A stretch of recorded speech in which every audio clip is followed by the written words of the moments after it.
Canal Mensagens de Luz apresenta Morri Adicto. Dramáticos e emocionantes relatos de diversos espíritos que se entregaram às drogas durante sua última encarnação. Psicografia de Vera Lúcia Marinzec de Carvalho, pelo espírito Antônio Carlos, responsável por essa coletânea de testemunhos. Episódio 6. Queria ser boneca. Sueli. Você é menina, não é boneca. Você come, suja e sou eu que tenho de limpar. Pare de sonhar e varra esta casa. Os gritos de minha mãe ainda ressoam na minha cabeça quando me lembro dos acontecimentos dessa encarnação. Eu nunca soube quem foi meu pai. Tinha 2 irmãos mais velhos e sobre nós escutávamos sempre da mamãe. Deveria ter doado vocês também. Que trabalho me dão. Um dia, quando de bom humor, mamãe me falou que teve 7 filhos e que os deixou no hospital. Não sabia deles nem queria saber. Devem estar melhor que nós, exclamou. Morávamos em barracos, estávamos sempre mudando, ganhávamos às vezes cesta básica, ou seja, naquele tempo, sacos com alimentos. Num Natal ganhei 2 bonecas, uma pequena e outra grande. Foi sem dúvida a minha maior alegria. Então quis ser boneca. Elas não apanham, eu não bato nelas, elas não precisam fazer o serviço de casa, não comem, nem têm fome. Foram muitas as vezes que dormi sem ter comido nada o dia inteiro. Quando fui à escola, gostei mesmo, foi da merenda. Que gostoso. Ainda mais que não fora eu que a fizera, nem lavava as louças. Minha mãe era estranha, até hoje não a compreendo. Ela ainda está encarnada, vive do mesmo jeito, sempre com amantes, e nem sabe que desencarnei. Ela também foi criada como me criou, sem saber quem era o pai, com um padrasto maldoso. Saiu de casa e nunca mais viu a mãe, pois se mudou de cidade. Com 12 anos, meu irmão mais velho saiu de casa e o outro aos 10 anos. Ambos foram para as ruas. Às vezes eles vinham em casa, nos traziam alimentos e roupas. Eles gostavam de mim. Meu irmão mais velho foi assassinado com 14 anos. O outro passou a fazer parte de um bando, foi preso e quando saiu da prisão tornou-se religioso. Casou-se, arrumou um emprego. Visitava a mamãe raramente e falava a ela de sua crença, mas não conseguiu convertê-la. Eu estava com 10 anos, ia à escola, fazia todo o serviço de casa, um barraco de 2 cômodos e brincava com minhas bonecas. Numa noite, um dos amantes de mamãe quis me estuprar. Os 2 brigaram e a polícia os levou. Fiquei com muito medo de ficar sozinha. Fui à escola para comer. Estava tensa, desesperada.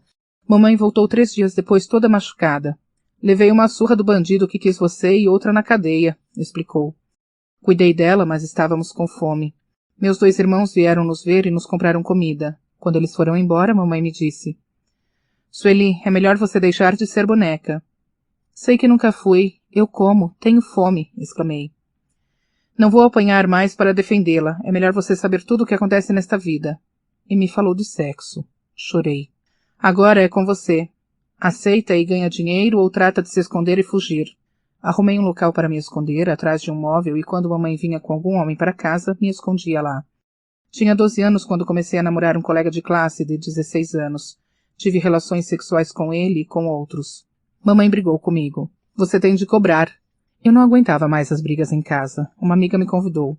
Sueli, vou fugir de casa e ir para as ruas. Tenho amigos que estão bem andando pelas praças, dormindo em marquises de prédios. É aventura pura.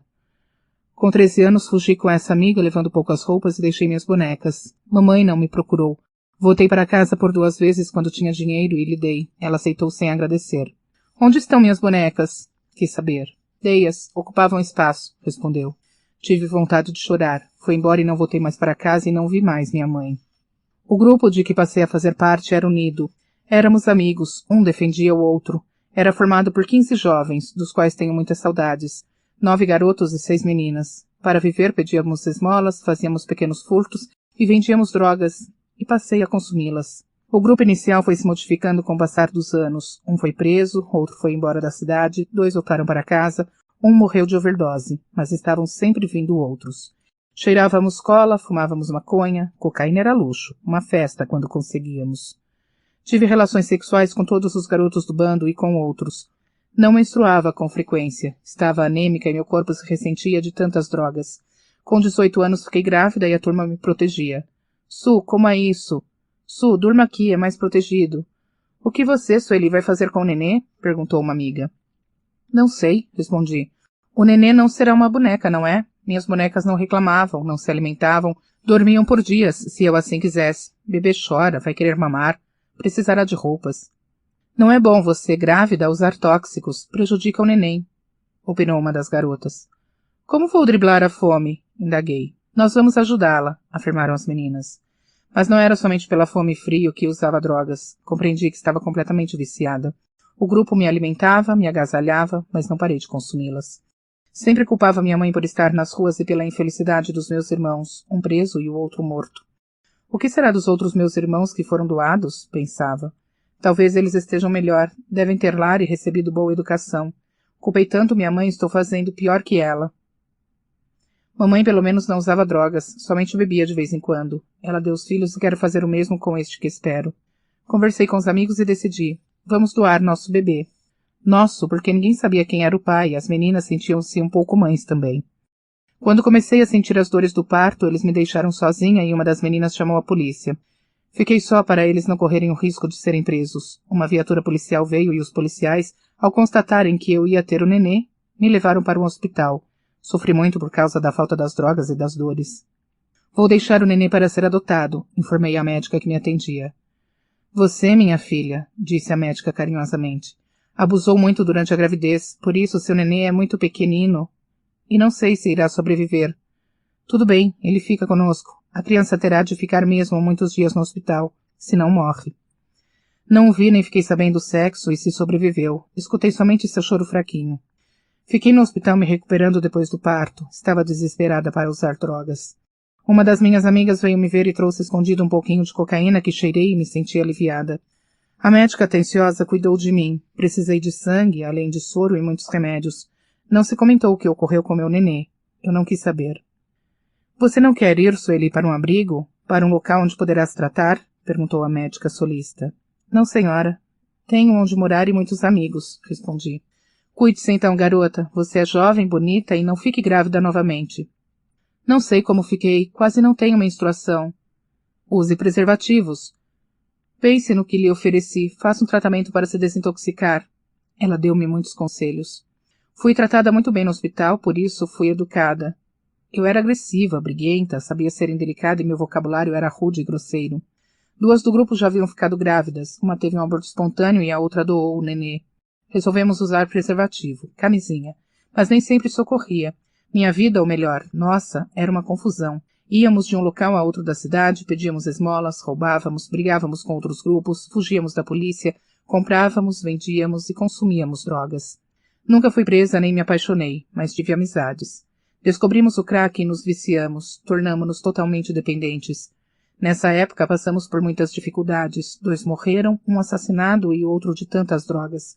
Estávamos fracos e perturbados. Nosso grupo foi se reduzindo. Éramos somente 5. 2 garotas, 2 rapazes e eu. Notei que meu ventre crescia e que estava grávida de novo.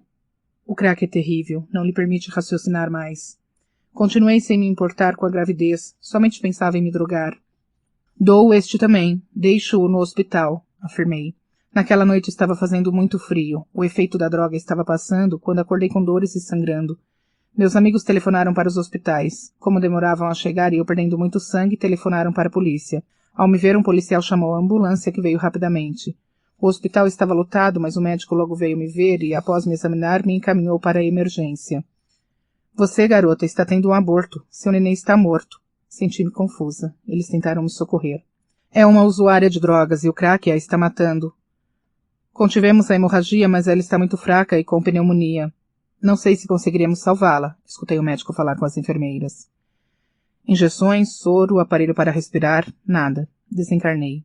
Muito estranho, fiquei mais confusa ainda. O médico desligou os aparelhos e me levaram para outro local. Vamos colocá-la no gavetão. Talvez alguém venha buscá-la. Os policiais avisaram os amigos. Se não vierem buscá-la, irão enterrá-la como indigente. Ela é tão nova. Que pena. Eu tinha 26 anos e sabia que meus irmãos não viriam me buscar. O que fazer com um cadáver? Quando nos avisavam que um de nós morrera, somente comentávamos que a terra lhe seja leve. Alguém, não sei quem, me puxou. Não distingui quem era, pois somente via 2 pessoas que conversavam. Vi então meu corpo ser colocado numa gaveta. Senti que esse ser que eu não via me pegou pelo braço e me conduziu para fora do hospital. Andando com dificuldades, fui para perto dos meus amigos. Naquela hora do dia costumávamos ficar numa praça, mas à noite íamos para um prédio abandonado. Fui para lá, queria descansar. Sentei num canto e esperei. Chegavam à noitinha. Estavam tristes. Su faz falta. Estamos morrendo. O que fazer? Fumaram crack para dormir e senti como se estivesse fumando. Senti-me melhor com a droga. 2 amigos que já haviam falecido aproximaram-se do grupo. Assustei-me. Um deles falou: Oi, Sueli, não se assuste. Vocês não morreram? Indaguei. Morremos e você também, mas não se apavore, nada mudou. Vamos ficar unidos, protegeremos você. Fiquei ali com eles, os 2 amigos desencarnados me ajudaram, me ensinaram a sugar os fluidos, e eu continuei muito drogada. Passaram-se 2 meses, os 2 garotos encarnados foram assassinados, e só restaram as 2 meninas que foram ficar com outro grupo. Nós, os desencarnados, fomos juntos, mas o outro grupo já tinha muitos desencarnados perto deles e não nos aceitaram. Voltamos à praça. Vejam aqueles garotos encarnados, falou apontando um dos meus amigos. Não são da rua, têm casa, família, estudam, são limpos, mas usam drogas. Vamos ficar com eles. Ficamos com eles. Cada um escolheu um usuário encarnado para ficar perto. Fiquei com uma garota de 17 anos. Usou cocaína. Eles não usavam crack, diziam que essa droga estava matando seus usuários.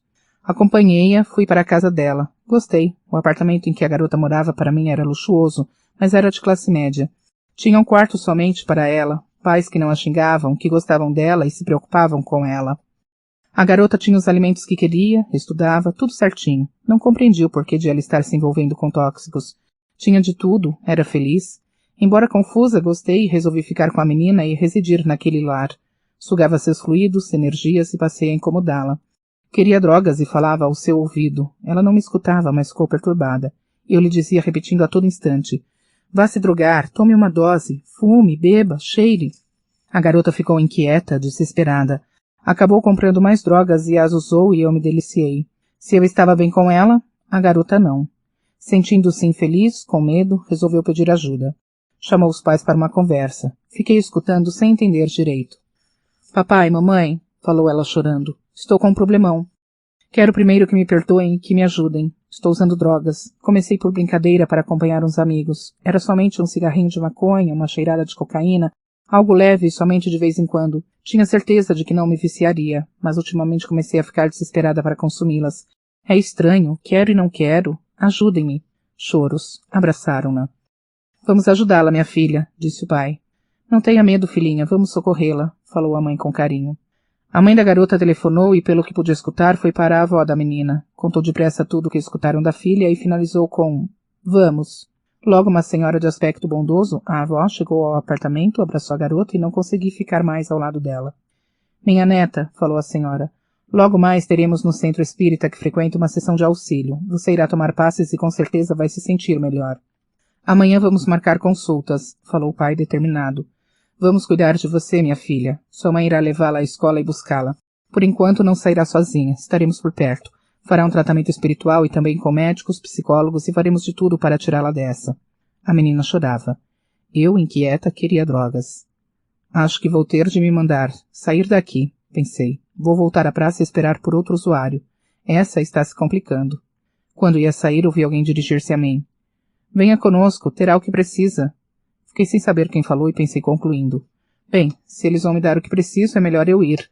Estou ficando desesperado e preciso ficar perto de alguém que se droga. E fui. Acomodei-me no carro perto da avó. Quando o veículo parou, fui levada, não sei como, para um local. Confusa e com muita vontade de usufruir da droga, fiquei parada olhando. Percebi que estava numa sala com várias pessoas. Encarnados leram algo que não entendi. Falaram e oraram. A menina entrou em outra sala. Pessoas estenderam as mãos sobre ela e uns fios que nos ligavam sumiram. Senti-me sozinha. Não achava mais a menina. Aflita, ansiosa, fui levada para outro local, para um quarto limpo, cheiroso, e sobre uma mesinha havia frutas e água. Eu estava muito desesperada. Um senhor desencarnado me aplicou um remédio, achei que era injeção, mas ele me deu um passe e dormi. Acordei confusa, num local ou numa sala onde havia uma mesa grande e várias cadeiras ocupadas com encarnados que oravam. Eu sabia diferenciar encarnados de desencarnados e naquela sala havia ambos. Tinha conhecimento de que, embora meu corpo físico tivesse morrido, continuava viva usando outro corpo que se chamava perispírito, conforme aqueles 2 amigos desencarnados me explicaram. Todos estamos vivos e cada um de um jeito, pensei. Senti medo e observei tudo. Espantei-me quando vi os encarnados conversando com os desencarnados e que alguns destes tinham um aspecto sadio, bondoso e pareciam estar trabalhando, e de fato estavam. E esses bondosos traziam para perto dos encarnados outros desencarnados, que, como eu, estavam enfermos e necessitados de apoio. Uns fios ligavam os desencarnados enfermos aos encarnados, quando estes eram convidados a falar. Incrível. Os necessitados falavam e os que estavam sentados repetiam. Queria drogas e foi o que pedi quando me convidaram a falar. Por favor, moço, quero uma dose. Qualquer uma serve, roguei. Falaram de Jesus. Eu não conseguia entender nem queria ouvir. Quem era ele, Jesus, para mim? Infelizmente nada, não o conhecia. Sabia que havia igrejas em que as pessoas rezavam. Nunca orei, não sabia orar. Fui me desesperando. Quero, quero e quero! Gritei, mas a senhora encarnada repetiu sem alterar a voz. Calma, pediu um homem encarnado. Você se lembra de quando era criança? De quando você ainda não usava drogas? Lembrava. Estava morando com amigos nas ruas e abusando do sexo. Recorde-se de antes, de você brincando. Vamos, pediu o senhor. Queria ser boneca. Elas não passam fome. Eu não bato nelas, exclamei. Lembrei que estava abraçada às minhas bonecas, com o rosto ardendo porque mamãe me batera. Lágrimas quentes escorriam pelo meu rosto dolorido. Não sei como, as duas bonecas apareceram nos meus braços. Que sensação estranha. Senti-me encolher, modificar, algo dentro de mim mudar sem a minha participação. Sem dor, me senti menina. Olhei-me, primeiro para os meus pés. Vi os pequenos e descalços, fui subindo o olhar. As perninhas, meu colo, braços, mãos. Eu era a menininha de antigamente. Embora tudo para mim fosse como uma mágica incrível, não senti medo, mas sim segurança, porque tanto o encarnado que falava comigo como a senhora e o senhor desencarnados que estavam ao meu lado fitavam-me com amor. Senti esse sentimento deles, o que me deu conforto e tranquilidade. O senhor que estava ao meu lado passou a mão no meu rosto e este não ardeu mais. Senti-me calma e a vontade de me drogar passou. Fiquei balançando meu corpo com uma boneca em cada braço. A senhora encarnada que repetia o que eu falava também balançava seu corpo. Não esqueci o que aconteceu comigo, que fora adulta e drogada. Era tão prazeroso estar ali com amigos e não sentir falta dos tóxicos, que fiquei tranquila e dócil. Afastaram-me da senhora encarnada. Nem agradeci. Senti-me feliz como nunca havia sentido. Com carinho, a senhora que estivera ao meu lado me encaminhou para um veículo, que para mim parecia ser um ônibus. Acomodou-me no banco com as minhas duas bonecas que estavam limpas e bonitas. Quero ser boneca, exclamei. Você é uma menina linda que tem duas bonecas. Sou tia Leonor e vou cuidar de você. Dormi nos braços dessa senhora. Acordei num leito, numa enfermaria com muitas camas. Tia Leonor estava ao meu lado. Bom dia, Sueli. Lembrei-me de tudo. Observei-me, continuava menina. Suspirei aliviada. Chorei. Tia Leonor me consolou passando as mãos pelos meus cabelos limpos. Acho que nunca os tive tão limpos. Estou estranhando, exclamei, mas quero ficar assim. Não me sinto mais desesperada nem com vontade de me drogar. É um alívio, uma graça. É terrível sentir falta delas. O que acontecerá comigo? Você fará um longo tratamento, respondeu tia Leonor. Olhei com carinho minhas bonecas ao lado da minha cama e indaguei. Não posso ser boneca, não é? Não, você é um ser humano. E o tratamento foi longo. Lembrava-me de tudo o que acontecera comigo e tinha saudades dos meus amigos. Compreendi que numa sessão de desobsessão recebi orientação. Modificaram meu perispírito para que me sentisse como antes de começar a fazer uso dos tóxicos, para não ficar desesperada por sua falta. Fui evangelizada, aprendi aos poucos os ensinamentos de Jesus, a orar, a entender o que é Deus. Minhas bonecas passaram a ficar no armário, pegava-as quando ia dormir. Aos poucos fui crescendo novamente até que fiquei com a idade de 26 anos. Não a que aparentava quando desencarnei, porque pelo modo de vida que tive, era difícil determinar minha idade. Magra, cabelos sempre muito curtos, olhos grandes que estavam sempre irritados e vermelhos, e pele envelhecida. Estava tendo acompanhamento psicológico, terapêutico e orava muito, e foram poucas as vezes que senti falta das drogas. Quando me recuperei, saí do hospital, fui estudar e passei a morar na escola, como também a fazer pequenas tarefas. Tive então uma existência que desconhecia, de respeito, carinho, tratada com delicadeza e educação. Que encarnação complicada a minha! Por que será que não tive um lar estruturado? Por que será que minha mãe não me doou e não tive uma família? Por quê e por quê? Indagava sempre. Sueli, explicou uma orientadora, Com certeza essas perguntas poderiam ser respondidas, mas não é o seu caso ainda. O que passou, passou. Viva o presente. Dê valor ao agora, ao que recebe. Você já aprendeu que as reações que recebemos são pelas nossas próprias ações. Talvez tenha tido um lar em existências passadas e não dei valor ou acabei com ele, falei. O que você fez, minha querida, ou o que pensa que fez no seu passado não muda. Por que você não planeja o futuro? Não falei mais do passado e tentei não recordar mais essa minha última passagem pelo plano físico. Talvez um dia eu faça, mas não agora, neste período em que estou na espiritualidade. Com certeza sofri o que mereci, só que não agi corretamente. Mas uma coisa aprendi, a dar valor à família, a um lar. Eu soube que meu primeiro nenê não resistiu e morreu, e que meus amigos todos desencarnaram. Usuários de drogas, principalmente os que moram nas ruas, não têm vida longa encarnada. Uns foram socorridos e fazem tratamentos, outros ainda vagam. Visitei os que estão abrigados e recebi-os no meu quarto. Confortamo-nos, animamo-nos e juntos prometemos não usar mais tóxicos. Gosto muito deles. Usei drogas no início porque meus amigos o faziam. Dava desculpas de que era para amenizar fome e frio, mas gostava. Arrependi-me e muito. Como minha vida teria sido diferente se não tivesse me viciado. Planejo o futuro. Primeiro vou terminar meus estudos e então, depois de trabalhar por 3 anos no posto de socorro, reencarnarei. Desta vez numa família estruturada em que com certeza serei tratada como uma boneca. Para meus pais será uma alegria alimentar-me, banhar-me e cuidarão de mim com carinho. Oro muito para isso acontecer. E agora sei quem é Jesus. Amo-o muito e quero amá-lo para sempre. Explicação de Antônio Carlos. Com certeza muitos leitores indagarão. Sueli teria como agir diferente? Teve escolha?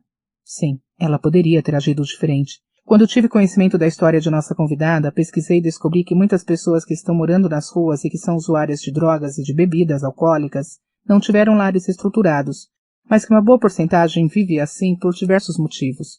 É um problema social, com certeza. Grande parte dessas dificuldades poderia ser resolvida com um bom programa de auxílio.